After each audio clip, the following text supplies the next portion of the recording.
Good morning, metalheads of the internet, and welcome to a brand new episode of the Metal Meltdown. More specifically, a brand new Albums I Missed video. Today we will be talking about a slew of albums that came out in the month of October 2023 that unfortunately I just did not have the time to talk about in a full-blown album review. These are albums that maybe popped up out of nowhere, or they just kind of fell under the radar, or maybe I just actively ignored them and pushed them to the side because I wanted to talk about something else, because I wanted to do something else. And there are a lot of these albums in general because we're kind of coming close to the end of the year, at least as far as new releases are concerned. So with this in mind, let's not waste any time. Let's just jump right into it. First up, we have State of Emergency, brand new studio album from Prong, and there were actually quite a few people who seemed a little upset and confused that I did not immediately have a review ready when this album came out. Which I'm in turn a little surprised by because I've never really seen Prong as being like that big of a deal. They're not a band I ever hear a lot about. They're not a band that I've ever actively followed or paid much attention to. Like, for close to 2 weeks, I got a bunch of comments from people going like, where's the Prong review, man? This is their best album yet. This might even be one of the best, like, heavy metal, groove metal, thrash metal records of the year. It's so good, man. And,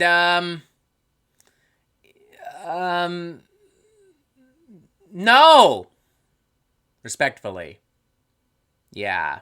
I mean, it's fine, I guess, but I don't know, it just didn't really interest me or wow me or grab me in any significant way. I thought a lot of the riffing was pretty generic. I didn't think it was really that powerful lyrically or conceptually, despite trying to be something a little bit more urgent and provocative. I felt that the songs were very stale, very bland, very one-dimensional. I especially didn't care much for the cover of Working Man, originally from Rush. I just thought that was straight up fucking sloppy. That felt like something that like a group of like middle-aged dads would put together trying to recapture the glory days of their youth. So yeah, in conclusion, I don't know why I got so many comments asking me to review this thing, because this just wasn't really that interesting. It's not horrible, like, I mean, you can definitely do a lot worse, but you can also definitely do a lot better. Next up, we have Unhealthy Mechanisms from Go Ahead and Die, featuring the one and only Max Cavalera of Sepultura, Soulfly, Cavalera Conspiracy, and Killer Be Killed fame. Through this particular project, Max Cavalera has kind of been exploring more politically charged, like, crossover thrash and grind and extreme metal. And the result has been something that is really volatile and really angry and just really fierce. It's got a lot of energy. Max sounds amazing, absolutely intense vocally here. The record has this totally uncompromising, bludgeoning, almost apocalyptic feel to it. Like, you can practically picture hordes of violent protests in the background as this thing is blasting. Just a fun, crazy, manic, fucked up, in-your-face, wild ride. There wasn't a lot of hype around this record, hence why I didn't really review it. Had I done so, I think maybe we'd be looking at like a very enthusiastic 3.5 out of 5. Next up, probably one of the most highly talked about albums in the extreme metal and the underground metal scene right now, Starpath, a split from Dream Unending and Worm, popping up pretty much entirely out of the blue a couple of weeks ago. A match made in heaven, if you ask me. I mean, both of these bands have like a really cool, unique take on Death Doom, with Dream Unending taking it into more expressive, dreamy, playful territory, into more atmospheric and progressive territory. And then there's Worm, who are kind of bringing in like more fantastical, over-the-top, like murky, old-school black metal vibes and instrumentation. They are the yin to each other's yang in the realms of modern Death Doom right now. It goes without saying that this album is an absolute must-have for anyone who loves either of these bands. It's great to see both these bands expanding their sound more so and more so on this split as well. With Dream Unending, there were a lot of progressions and a lot of scales and like guitar harmonics and shit like that legitimately felt like something out of a Pliny record or like some kind of like progressive jazz fusion metal record. And in the case of Worm, as far as the production was concerned, how they integrated like more atmospheric guitar parts and synthesizers and these really like murky, oppressive, like classic black metal sounds. I mean, it almost kind of felt like somebody doing like a Black and Doom record, but like in the fucking mid-90s, you know? Just absolutely incredible stuff from start to finish. Probably the best split of the year. A lot of people asked about a review for this. I didn't really think one was truly necessary. Had I done so, though, honestly, maybe 4 out of 5, leaning towards a 4.5 out of 5. The closest thing to a criticism I have for this thing is that with each of these songs from each of these artists, I'm getting so immersed in their respective realms that when we switch to Worm or when the record comes to a close, I'm kind of like, oh, that's it, you know? But whatever, that's not exactly like a true deal breaker, you know? It's not like I'm like, oh man, this sucks so hard. Next up, we have a new EP from the Callous Daoboys entitled God Smiles Upon the Callous Daoboys. Their previous studio album, Celebrity Therapist, released last year, I would argue is one of the best and one of the most memorable and one of the most inventive mathcore records in recent memory. It was intelligent, it was immersive, it was intense, and incredibly well presented and produced and crafted. This EP is very much more of the same, so much so that it wouldn't shock me if I were told that this material was written shortly after the release of Celebrity Therapist, or even if it came from those same sessions. Parts of it do feel a little bit more random. They radiate a little bit more kind of like what the fuck energy in the vein of like I Wrestled a Bear Once. The opening number, Pushing the Pink Envelope in particular, has glitchy sequences and weird winding keyboards and some more spacious and like schizophrenic moments that, you know, definitely kind of sell that vibe and aura. But it never gets like too distracting or egregious or obnoxious. If anything, these brief little bursts kind of add to like the really intense energy of this thing. I love the track Waco Jesus in particular. This feels like Dillinger Escape Plan kind of mathcore, but leaning really far into like the Faith No More alternative metal worship and influence. Short, compact, straight to the fucking point, bursting with good shit, just like a good EP should really have. I think it's very safe to say if you loved Celebrity Therapist, and I know for a fact a lot of you did, you're gonna love this EP. Straight up. Next up, we have another EP entitled Twitch Fits Volume 1 from Twitching Tongues. This one dropped out of the blue on Halloween, October 31st. No hype, no anticipation, no warning, no build-up whatsoever, and is a Misfits tribute / cover EP. When I first heard about this, I was pretty interested because it's been a while since I've heard anything from Twitching Tongues. Their last album was like 2018, and, you know, I figured, fuck it, it's Halloween. I'm not the biggest fan of covers, but I do like the Misfits, and I do like Halloween, and I do like surprises. Maybe this'll work. Maybe this'll be cool. And I mean, it does work. It's not so much an issue of it doesn't work, like it's like, oh, it's so bad. But the problem is Twitching Tongues are so faithful to the original songs that I'm not really sure I see much of a point in doing like a covers EP. As I've said before many a time here on this channel, and I guess we'll have to continue to say many a time on this channel, I don't really see a point in doing any kind of cover unless you're doing something better or different. And this is neither. Everything from the vocals to the production to the riffs, the overall like template and execution, like it just kind of sounds like the Misfits, but in 2023. Again, it's not bad. Like I bobbed my head for a minute or so. I jammed along. I didn't hate it. I enjoyed myself, I would say. But also, there's no reason to really return to this. There's no reason to really pick this thing up on vinyl unless you happen to be A, a massive Misfits fan, and also B, a massive Twitching Tongues fan. I'll say this though, warts and all the cover EPs, albums, projects that I've heard in 2023, this is one of the least stupid and irritating and pretentious ones.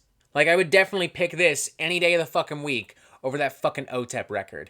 Easiest fucking decision of my life, quite frankly. Next up, we have Ruiner from Krieg. This is definitely an album that flew under the radar because not only was I not aware of this album until a couple of days ago, I wasn't really even aware of this band until a couple of days ago. Apparently, they are an American black metal band who formed in the mid-90s, and this is their first major release in nearly 9 years. Wow, cool.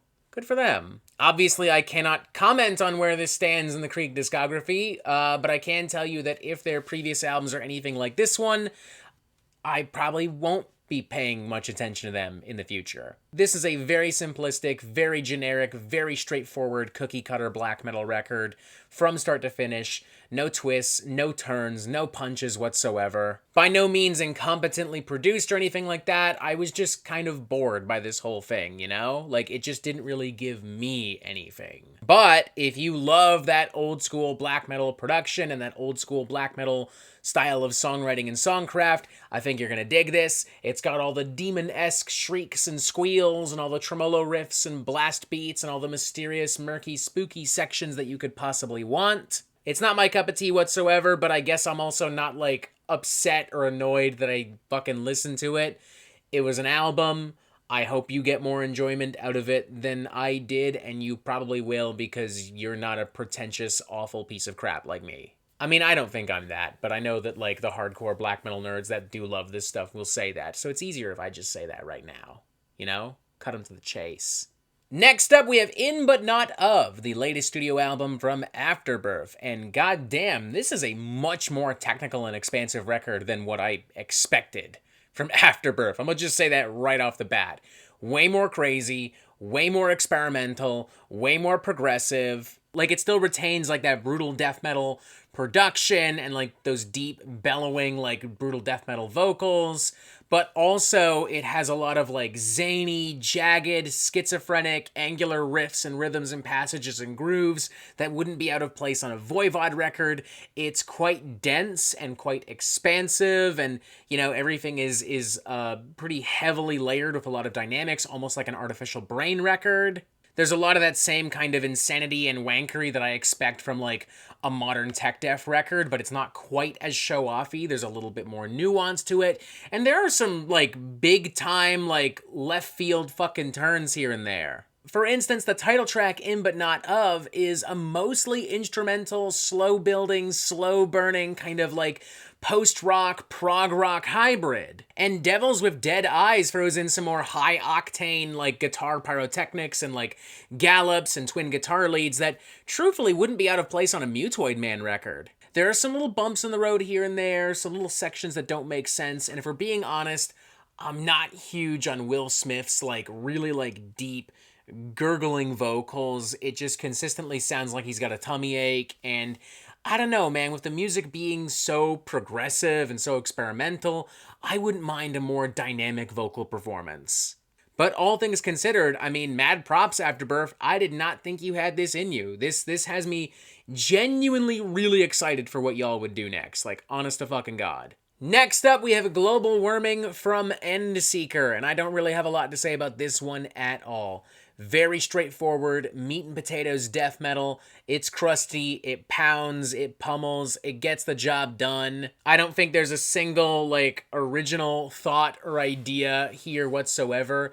And even the execution, like, this isn't necessarily, like, as brutal as something like maybe, say, the most recent Outer Heaven record, or, you know, the aforementioned Afterbirth record, or other stuff we've heard this year from bigger names like Dying Fetus, Cryptopsy, Cannibal Corpse. It gets the job done, don't get me wrong, but this isn't gonna knock any of those records from any of those bands out of your playlist anytime soon.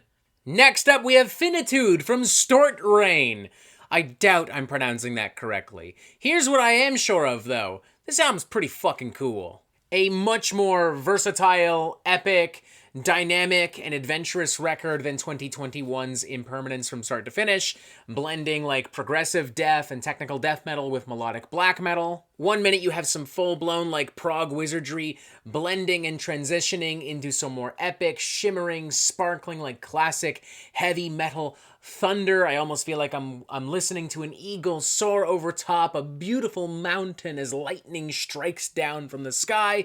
The next moment you have some more ferocious, like, melodic black metal pounding contrasted with more technical bits and grooves. Just an all-around great fucking record. I didn't know these guys had it in them, honestly. Another surprise. It is kind of like the Afterbirth record in that sense, you know? The biggest surprise for me, though, is that this thing is being put out by the Artisan Era, who I would genuinely associate with the worst and the most, like, obnoxious, show-offy aspects of, like, modern tech death and progressive metal. And while there are definitely some really flashy bits here and there, there's nothing that's necessarily show-offy about this. Everything serves a purpose, and everything sounds really fucking good. This is just a really exciting record. I got a lot of comments about this, and I can definitely see why. Had we reviewed this, we'd be looking at a very enthusiastic 4 to 5. Next up, we have American Gothic, brand new studio album from Wayfarer, another album I had actually really hoped to review. Didn't happen, unfortunately. I was a big fan of their previous album, 2020's A Romance with Violence. That was actually one of my favorite albums released that year. I love how they've blended, like, the aesthetic, the environment, and musical influences from the Wild West and, like, the late 1800s, early 1900s into, like, cold, vicious, dramatic, cinematic black metal. This album does a great job at telling great stories about the most extreme aspects of the Wild West in a way that still makes sense within the realms of black metal. Trading out landscapes of frozen mountaintops and snowy forests for vast open plains and deserts and canyons and such. Trading out tales of Vikings and demon-like figures with those of gunslingers and the freedom of the Wild West and the consequences that come with it. Very well made and produced from start to finish. Very unique. Very cool. I think I personally like the previous album, A Romance with Violence, just a little bit more, but this is still just as good for a lot of the same reasons, in a lot of the same ways.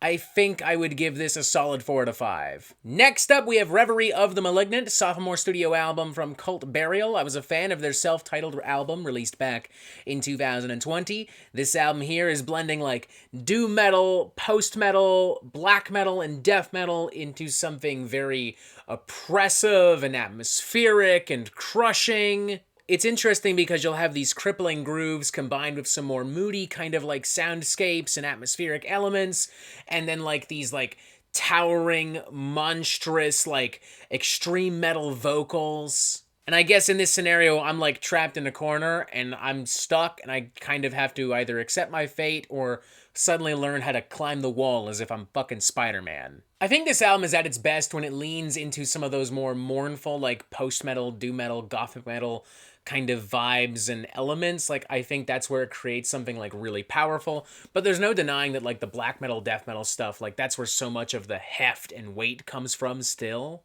Definitely a very cool record, definitely a very unsettling record. I think if you're looking for something a little bit more spicy and weird and fucked up, then this is kind of in the right ballpark.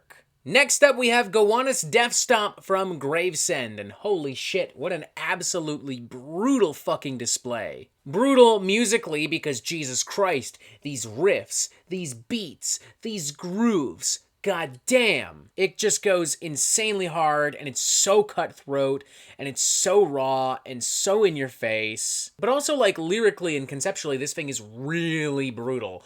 Pulling from, like, the real history of violence and crime and despair and poverty in New York City in, like, the 60s and 70s and 80s.